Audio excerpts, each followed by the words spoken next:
sommaire cette semaine de Fubis TV, Klaus Obermeier, Apparition. Paolo Wang, Splash. High Poly, Circa. We Are Matic, Smilebot. Rockazoid, Don't Let Me Go. Interview de Mathieu Lehanner.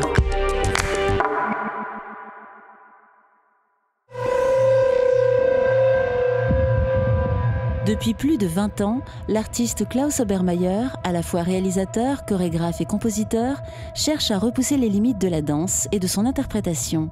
La preuve avec Apparition, son projet proposant une danse avec une projection en temps réel.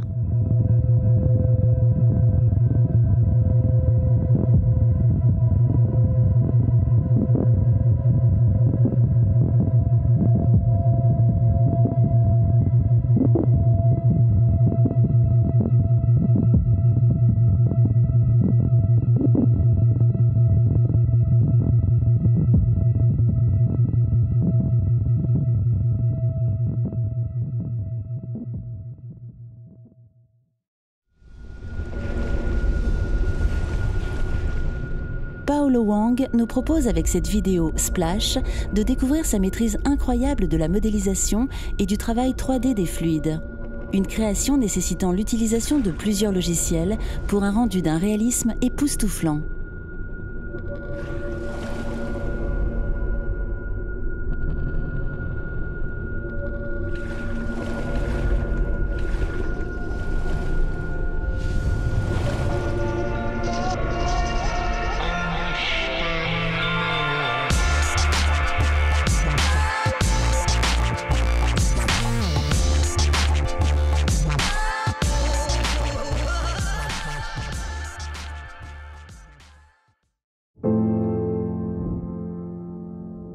Voici le travail de l'animateur de talent James Chiney qui a réalisé cette magnifique vidéo appelée Circa, une création en immersion dotée d'une direction artistique très réussie, aidée par un sound design signé Echoic.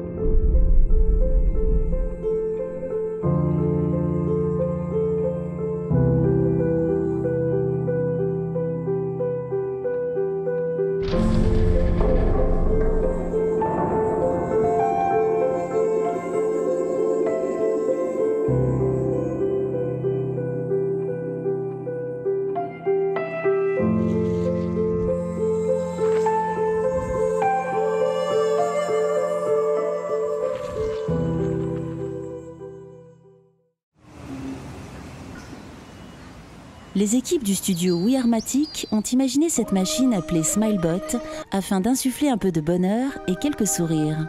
La machine invite les curieux à plonger leur tête à l'intérieur pour découvrir un univers coloré et enthousiaste.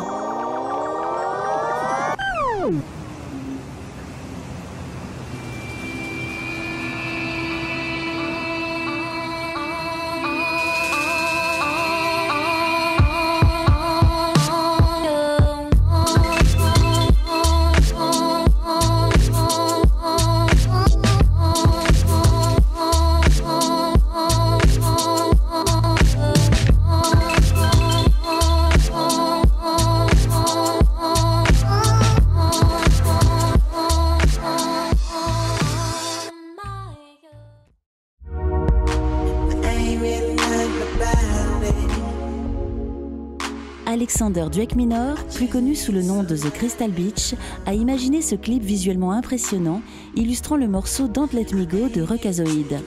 Une création hypnotique tout en noir et blanc, nous plongeant dans un univers futuriste et psychédélique.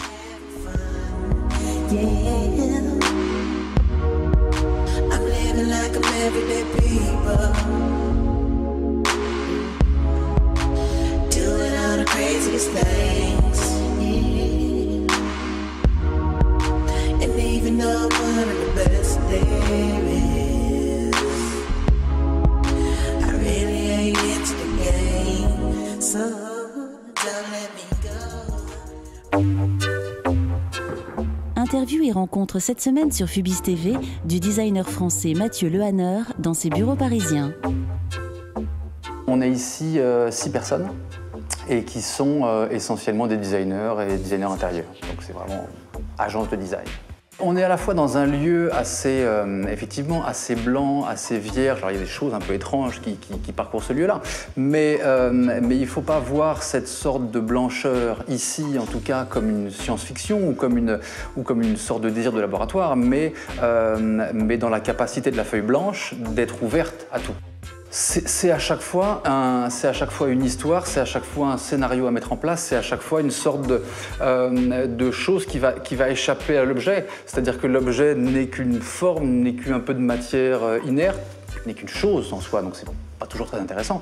Tout ce qui est intéressant, c'est ce qu'il y a entre lui et vous. C'est qu'est-ce qui fait qu'il vous attire le regard, qui vous attire les mains, qu'est-ce qui fait qu'il vous parle, qu'est-ce qui fait qu'il vous induit des comportements, qu'est-ce qui fait qu'il vous appelle et que vous répondez.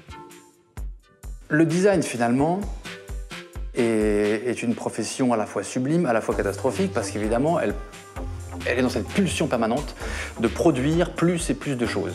Et que ce trop-plein de choses, au-delà de l'encombrement de nos vies, va diffuser en permanence, pour la plupart des objets, des polluants. Et qui sont des polluants, en l'occurrence on appelle la pollution domestique, qui sont des éléments toxiques que nous respirons en permanence. Et du coup, l'idée de ce projet-là était de se dire, utilisons la nature pour ce qu'elle sait faire, et en l'occurrence, filtrer ces éléments polluants, mais on va aider un peu la nature, on va lui filer un petit coup de pouce, et faire en sorte que finalement, ces plantes dépolluantes, mais qui, en général, n'ont pas la capacité de réellement dépolluer, on va booster leur efficacité, en l'occurrence on la multiplie par 10, pour purifier finalement tout et nettoyer les effets indésirables du design. Demain est un autre jour est un projet assez particulier à plusieurs égards. D'abord sa commande, d'abord son commanditaire plus précisément, qui est un chef de service de soins palliatifs. C'est une sorte de fenêtre supplémentaire. C'est que faire finalement que dans chacune des chambres, on va avoir une sorte de grand hublot comme ça qui va vous diffuser en permanence ce que sera le ciel du lendemain. Donc l'idée, c'est aussi de projeter le patient dans un demain qui vivra avec un peu de temps d'avance ou qui ne vivra pas dans la vie réelle, mais en tout cas dans lequel il sera projeté, et puis permettre aussi évidemment de le mettre dans une sorte d'état, comme lorsqu'on regarde le ciel, un peu contemplatif, une sorte d'état spirituel. Et la seule chose que cette fenêtre artificielle apporte, en plus d'une fenêtre normale, c'est qu'évidemment elle est connectée à un futur, ce que votre fenêtre aujourd'hui ne fait pas, mais également potentiellement à un autre lieu géographique. C'est-à-dire que vous allez pouvoir choisir, est-ce que vous voulez rester connecté sur le ciel de Paris, qui est le site du service, ou est-ce que, parce que vous venez de Marseille, vous voulez être connecté sur le ciel de Marseille, d'Alger, de Moscou ou d'ailleurs.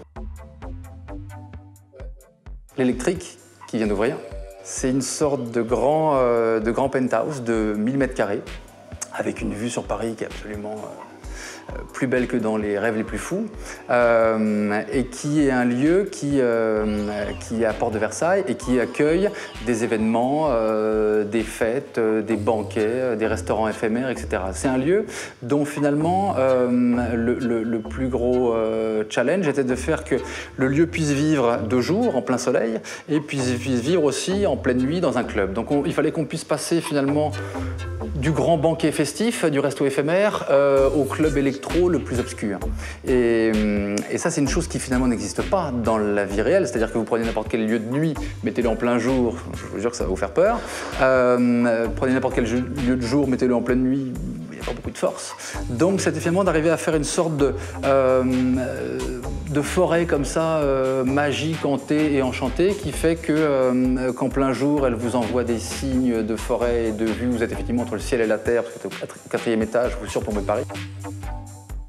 S'il y a une chose dont je suis le plus fier, c'est de pouvoir au même moment être sollicité par des clients qui eux-mêmes n'ont rien à voir les uns avec les autres, et de faire que finalement on a tout fait, on a fait tout en sorte pour ne pas s'enfermer dans une seule et même route, dont on sentirait qu'au bout elle est peut-être sans issue ou qu'elle se rétrécit, mais que plus ça va, plus j'ai le sentiment que si on était si on prenait l'image d'une ville ou d'un urbanisme, à chaque fois on arrive sur un carrefour qui réouvre sur des nouvelles routes, donc finalement plus ça va, plus l'horizon s'élargit. Donc ça, c'est à la fois un grand plaisir, c'est assez rassurant pour l'avenir, et puis voilà, s'il y a une fierté, c'est celle-là.